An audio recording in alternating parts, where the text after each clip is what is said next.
Hi and welcome everyone. This is the Hobo Prepper and I am Friar Tuck. Okay, let's see if we can get this up and running. Okay, so it looks like I am getting good signal. So I am here in Chattanooga. So I kind of wanted to give you guys an update. I know a lot of you guys are probably at work and things like that. So I expect that there's going to be a lot of people that will be watching this, after I have after I've ended the live stream. I'm only going to do about 20-30 minutes at most is what my intention is. So let me give you a little bit of an update what's happened over the last week, because I've been in the hospital for the last week, and it was an experience, and I just kind of want to give you guys an idea of what it's like when you bug out long term. So there was more wrong with me than just having, food poisoning. And, that's kind of what I want to talk about. Now, I am going to leave some of this for my Patreon subscribers on the behind the scenes, because, over there on the behind the scenes, I'm going to talk about more personal stuff. And when I do talk about personal stuff over there, I ask that if you are a subscriber over there on Patreon, that you keep it within the Patreon community. I'm saying a lot of these things because I don't want it out in the public. It's for you and me, because you guys want to have a more personal relationship and understand more what's going on behind the scenes with me than just what I tell you guys in public. So I will give you a lot more detail over on that side, and that's probably going to be the video that I make afterwards. So it looks like I already got somebody here. Say hi, whoever it may be.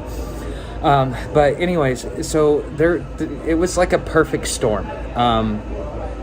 It was a perfect storm with the hospital. Not only was I suffering from food poisoning, the food poisoning was bad. So I started getting better, but then I crashed again.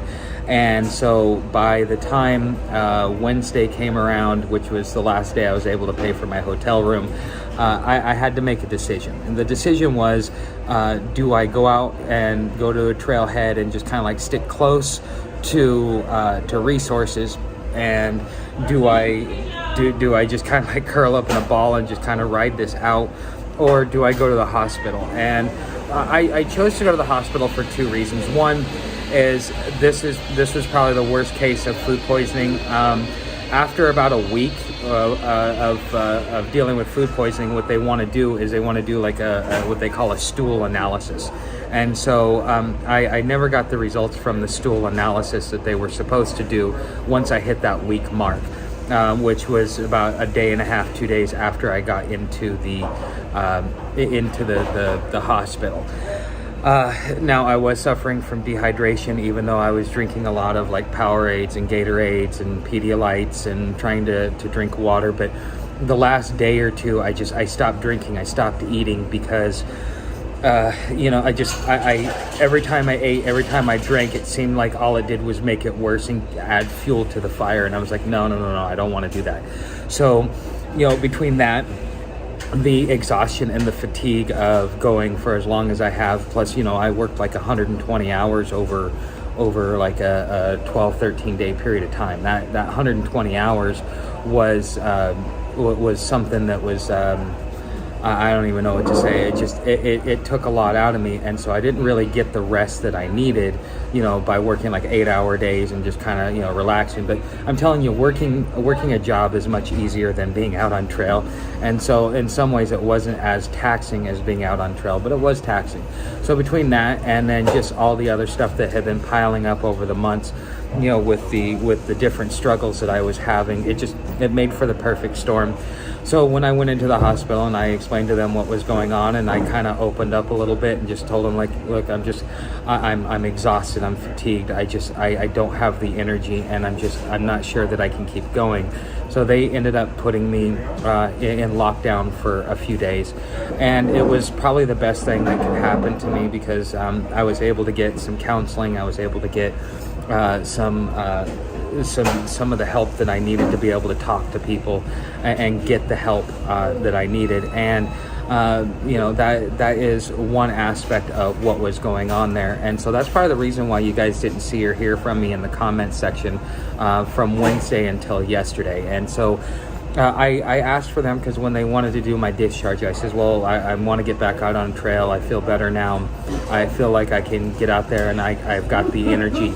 You know, I was able to get a lot of sleep, and that sleep was very important to me. So if there's anybody in here, go ahead and say hi in chat just so that I know that chat is working. Show chat view. Okay, let's see. Hi chat view. Okay, well, let's see if anybody says something in chat. But you know, it was the perfect storm. And so, you know, some advice that I would offer to you, because the average person, you know, they don't go out and they don't hike for, you know, months and months at a time. It's usually like a couple of months. Hi, Eagle Wolf. Okay, nice to see you here. You know, so you go out, you hike for a couple of months, and you're like, okay, I'm ready to go back to work. I'm ready to get back to my life, so on and so forth. It was kind of like your little reprieve out in nature. But, you know, I have a really bad habit of pushing myself really, really hard, and I don't like to take breaks. I don't like to slow down. I just like to go, I either go at 0 or 60. There is no in between on me.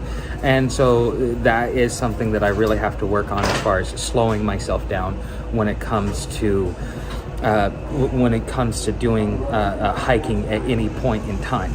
And, you know, that was a big part in my fatigue and why I was I was down. But having about 10 days total to sit back and to relax and to sleep and not worry about a roof over my head and not worry about, you know, where I was going to go for the night, or if I was going to have enough water, or, you know, am I rationing my food enough and things like that. Because for somebody like me who doesn't deal with stress very well, it can be a lot more stressful than for the average person. The average person, when they bug out, you're going to be dealing with stress. But when it comes to the natural stressors of, okay, well, what am I going to eat? What am I going to ration? So on and so forth. It won't be as stressful for you as it is for somebody like me who really just doesn't deal with stress very well. That is one major thing that I've had to really work on for the last 10-15 years is to food poisoning sucks. Okay. Oh, hi, William. Anyways, I see somebody made a comment there, but you know, it just for somebody like me, the stressors kind of take a lot larger of a toll on me. So one of the things that I would suggest, if you guys are planning on bugging out, if bugging out is part of your plan to you know, as far as SHTF goes, then, you know, you need to be prepared for the physical and the mental fatigue. And, you know, as going 1,000,000 miles an hour, you can only do it for so long, and then after a certain amount of time, you're using more energy than you have. I mean, I've lost a lot of weight. I will be returning to you fighting a good fight. Okay. All right. Thank you, Mario. You know, but it is, you know, just going through that process can be a lot more taxing on you, especially if you're not prepared for it. And so, you know, if you right now you have the opportunity to prepare, and I think that, you know, getting gear is great, having your homestead is great, but being able to go and spend 30 to 60 days out on a trail and just kind of push yourself, figure out what your pace is, figure out what works for you, what works as far as your schedule and how you're able to move. Some people, they can do it and they can relax, but what happens if you've got to move and you got to move quick because, you know, you're trying to get ahead of something, whether it be getting ahead of the horde, or whether it be getting ahead of weather disasters, or, you know, whether it be getting ahead of some sort of war or something like that. So, you know, if you got to really push yourself, that means you're doing 20 plus miles a day. And then, like, you know, starting the way I started is my whole way from Florida to Maine, Florida was flat. But as soon as you get into Alabama, you're starting in the Appalachian Mountains. Actually, when you do the Blackwater Trail, it's kind of, that's when the rolling hills start. And then, you know, you're going to be going uphill. And some of these uphills are steep. Some of it is taxing and grueling. And then you do it day in and day out. not only does it take a toll on your legs and a toll on your body, but you got to realize that there is a mental toll that goes along with all of this. And this is something that you as an individual should really, really be thoughtful about. It wasn't something that I'd planned for. It wasn't something that I really anticipated, because I like to move. I like to be on the road as much as possible. And it just, for me, it was something that just, it took a toll on me larger than it really needed to be.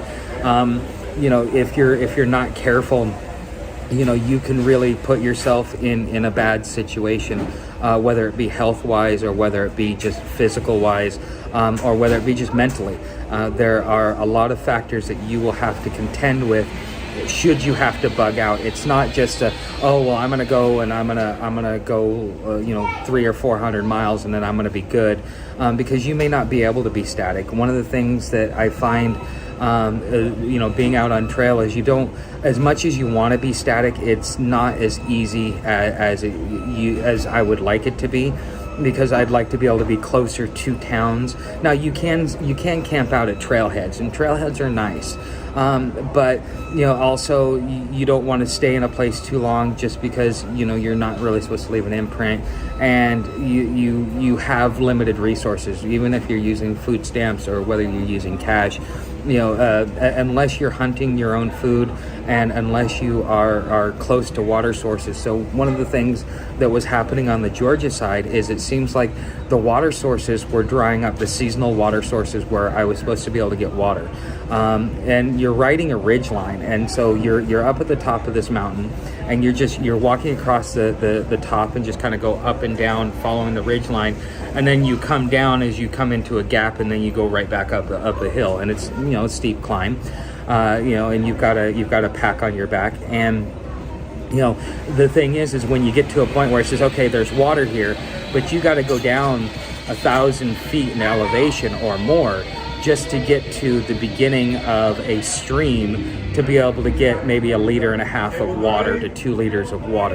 And that in itself is something that can be really taxing on you, because going uphill, it takes a lot of energy. You're using a lot of your muscles, and the energy that you use, that means you have to replace it with food, which means you're going to be eating more, which means that you're going to be moving slower. You're going to be a lot more fatigued by the end of the day, dropping down to the bottom of a mountain or a hill, and then climbing right back up so that you can continue along the ridge line.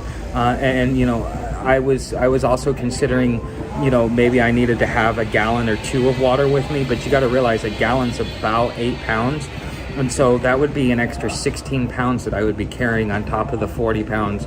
So, and the thing is every bit of weight, it's going to slow you down. The more weight you have, the slower you walk, because your body is having to balance it and pace itself so that you don't have muscle spasms, so that you don't have muscle cramps or pull muscles or anything like that. So that's something to be considerate of when you are when you're bugging out.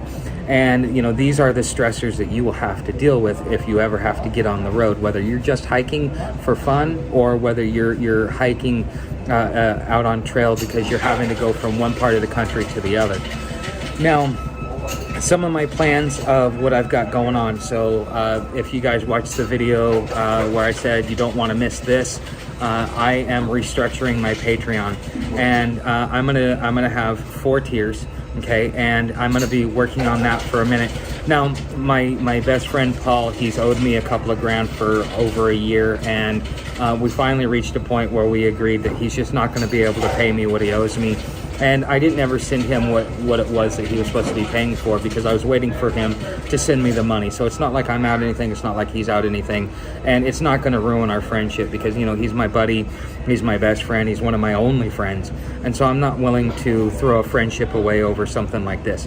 So my old man, I had a debt obligation that I went into because my friend said that he would take care of me, and so because of that, I have, I told my old man, I'll go ahead, I'll take care of it. It's going to take me a minute. Now, I was expecting to be able to work for Boondocks and to be able to pay the debt and, be able to move on and have a couple of grand in my pocket. But, with them shorting me on the hours and taking advantage of me the way they did, I'm going to have to figure out another way to raise money. Now, I don't want to come to the community and say, hey, help me out in the tip jar, so on and so forth. I mean, if you guys want to help me out in the tip jar, great. But I am going to have to find work while I'm here in Chattanooga. Now, I have put in an application at one of the temp services, plus there is a chicken processing plant here that I hear is constantly hiring. There's a couple of them here. And so I'm gonna go ahead and see about getting work there. I put in a couple of applications today, and I got to start following up with them over the next couple of days.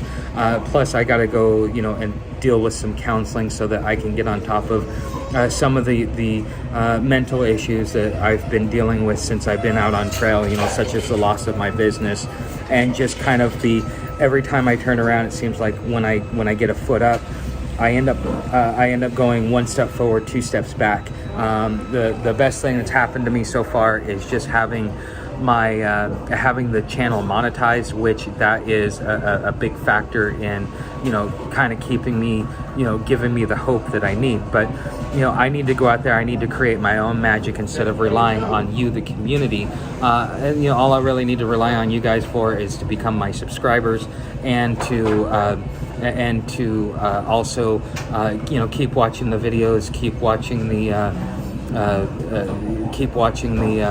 commercials. And so when you do that, it helps me because I get a piece of that ad revenue that comes in. So, and as I get more and more subscribers, other avenues will be opened up for me with YouTube. So I'm perfectly fine with that.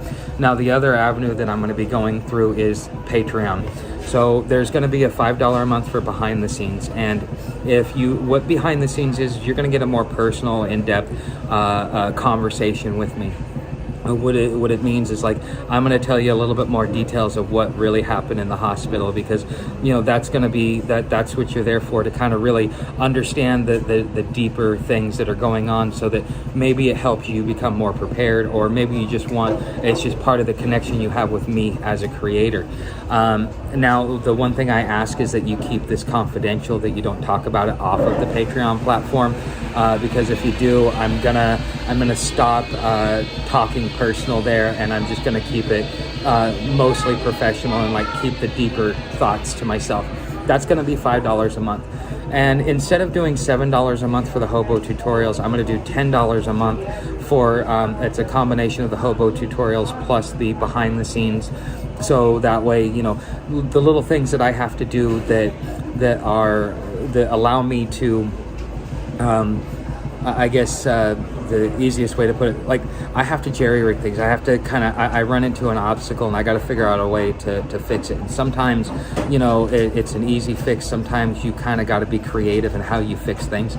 And so I'll be able to show you those types of that type of creativity and the different things that you might have to deal with when you bug out, if you are gonna be in a situation like what I'm doing.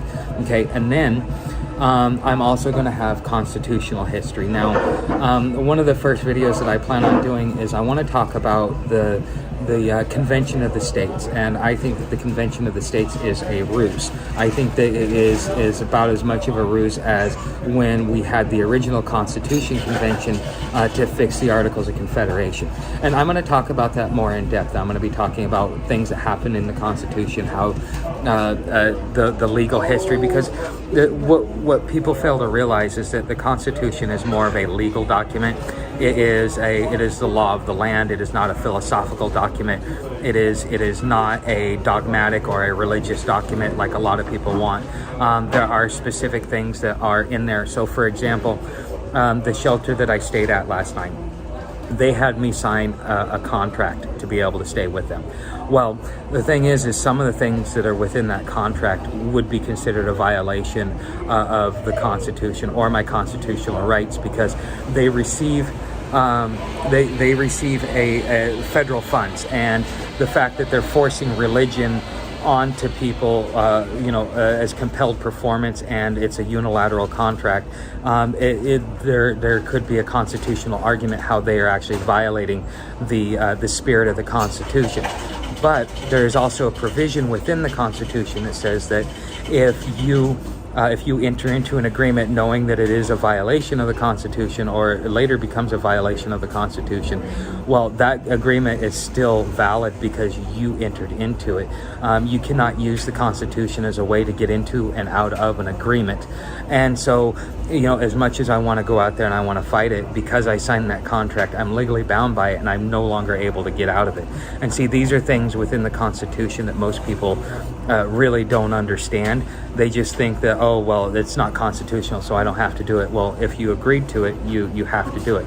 And so we will talk about how the Constitution has morphed from 1789 all the way to today, and how, even though you may think that a lot of our politicians are not following the Constitution, in a lot of ways they are. So how it works. So that's going to be $10 a month as well. Or if you want to be able to have access to all the different the hobo tutorials, the behind the scenes, and the constitutional history, that will be $20 a month. Okay, and so my goal is before I leave Chattanooga is I need to pay my old man the $600 that I owe him. And I want to be able to have $1,000 in my pocket, and I want to be able to have at least $200 to $300 a month coming in from Patreon and YouTube, so that as I'm out there on trail, I'm not struggling financially, and I don't have to rely on you guys within the community. So this is kind of what I'm working on. So what does William Ashley say? That is a good question. Has me wonder. Hobo works with residency, that is, are you a resident of the state you are in, or do you have a home or non-state? Well, you know what, that is more of a constitutional question, and it goes to the 14th Amendment. See, the 14th Amendment says you're a citizen of the United States and then a citizen of your state. Whereas the Constitution, I think it's Article 3, says that the citizens of the several states shall elect their officials, which means that you are a citizen of your state, and by association you are a citizen of the United States, which is a complete flipping of the jurisdiction. And so depending upon what jurisdiction you fall under, now me being nomadic, wherever my state ID, that's kind of a hairy question, because on one hand, I can claim that I'm domiciled in Florida because my ID is in Florida. But the other hand is I don't stay in a state very long to be able to have my own, to have residency. Now, a lot of states will say if you're there for 30 days, then you're a resident, but then that means you have to switch over an ID. And who's going to pay for a new ID every time they go into a new state, especially if you plan on moving from state to state and to keep on going?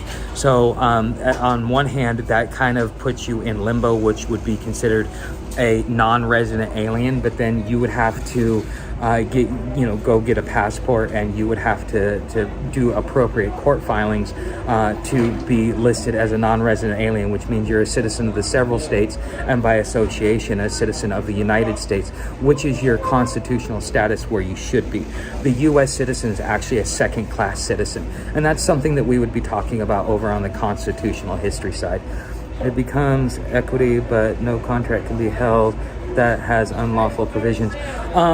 In the United States, yes, but because that's you're under admiralty law. But when you're talking about the Constitution, which is under common law, whatever you agree to, you're bound by, even if it violates the Constitution, because you knowingly and willfully entered into it.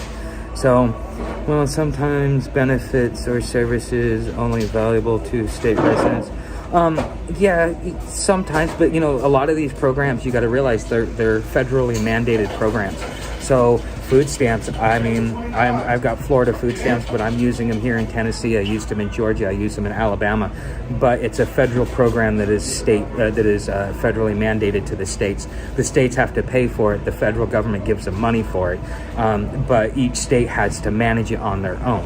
And so that's kind of like the whole quasi part of how a lot of these programs work. And you got to realize every time you sign up for any type of benefit, you are signing away your rights in exchange for benefits and privileges, because as a beggar, you do not have the right to choose. And, since the government is the one giving you the money, as my grandfather once told me, if I give you $1, I own you until you give me that dollar back. Even if you're collecting it in taxes, the government owns you until you give them that dollar back. That's the reason why you don't want to take government benefits unless you absolutely have to.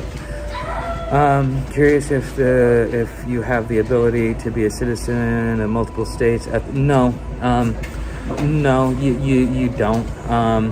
Not federally, at least. But see, again, this goes to you're a U.S. citizen. You are actually, as a U.S. citizen, you are technically domiciled in the District of Columbia, traveling abroad. And in the 1830s, they did a federal overlay that mimicked the boundaries of the states. Go look in your state's constitution.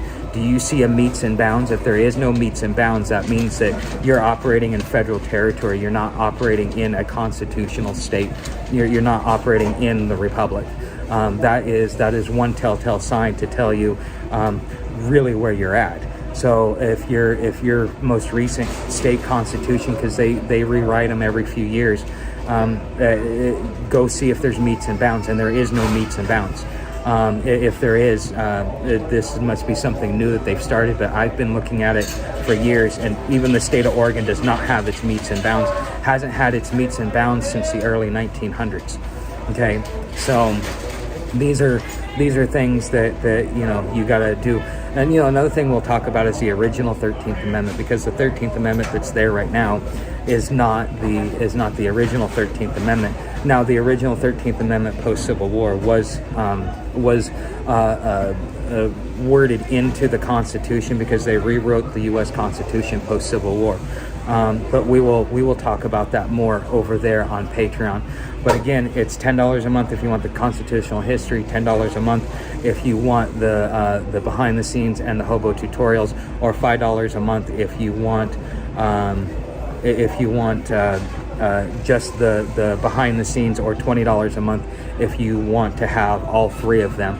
And so that will be going live July 1st. Now, I will be putting up a behind the scenes a little bit before July 1st, just because I know I've gotten some new subscribers over there. I kind of want to give you guys some early value.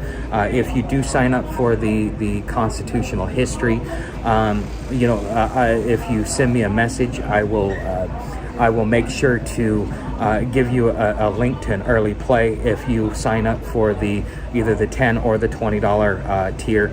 I will give you early access to that, because the constitutional history is going to be the basic foundation of that channel. The hobo tutorials is just going to be to add value, and the behind the scenes is just to give you more of a closer look of what goes on with me behind the scenes, the things that I don't really talk about here on YouTube, because I really got to keep it professional and not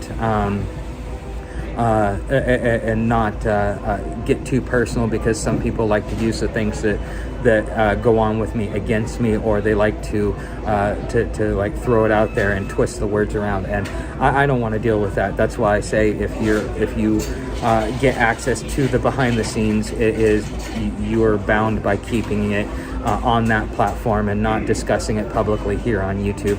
And that's going to be something that I'm going to hold you to, and I'm probably going to even put a provision within the membership that says that, and even puts a fine or some sort of penalty if you do something like that, just to be able to protect myself, because there's certain things that I don't really want people to know outside of what I would call my inner circle, and those are the people that are over at Patreon.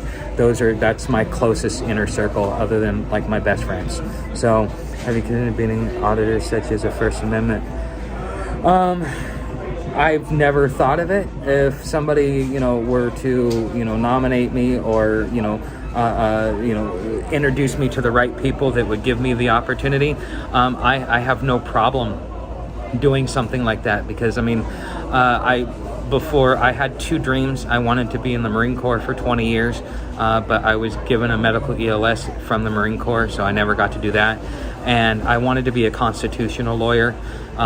So you know, that is something that that I've always had a passion for. That's why I want to talk about constitutional history, is because it's something that I've been passionate about my whole life, because my grandfather, being a World War II veteran, was somebody that made sure I understood the Constitution and understood it well.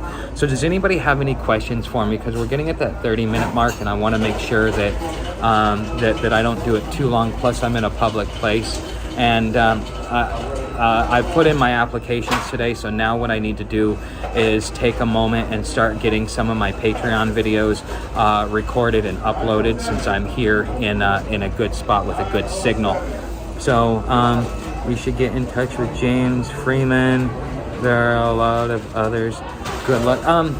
James Freeman, if you want to give him my contact information, I'd be more than happy to talk to him. I'm not sure if I know who he is, but I mean, it sounds like he is probably part of the Freeman movement, which I was a part of back in 2009 to like 2014, 15. You know, I actually took a couple of houses using adverse possession, using Freeman theology and Freeman technology. So this is something that that I have experienced and put to practice. It's not like I'm just, you know, reading what somebody said and then just regurgitating it. I actually did practice it, and I lived it for a long time until I finally had to break down and get actual benefits, which is something that I really wish that I didn't have to do. But, you know, again, it seems like every time I ask for financial help on the channel, I start losing a lot of subscribers, and I'd rather, you know, just get my money from the ad revenue and from Patreon or from tips in my tip jar than to worry about, you know, losing subscribers, because I need a little bit of financial help here and there. And, you know, this is my long-term plan, to be able to take care of myself to begin with. So does anybody have any questions before I start closing this out? I'm going to take a quick drink here.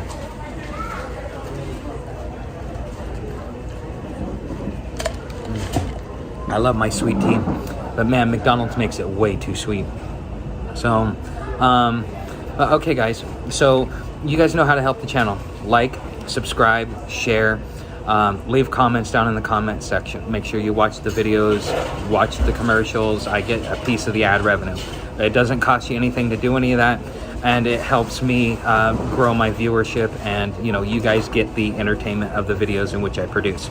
The other way you can help, if you want to help out financially, is either to come over to Patreon, like I just talked about, or you can leave a tip in my tip jar, or you can go over to my gear links, and I'm going to have to start updating them.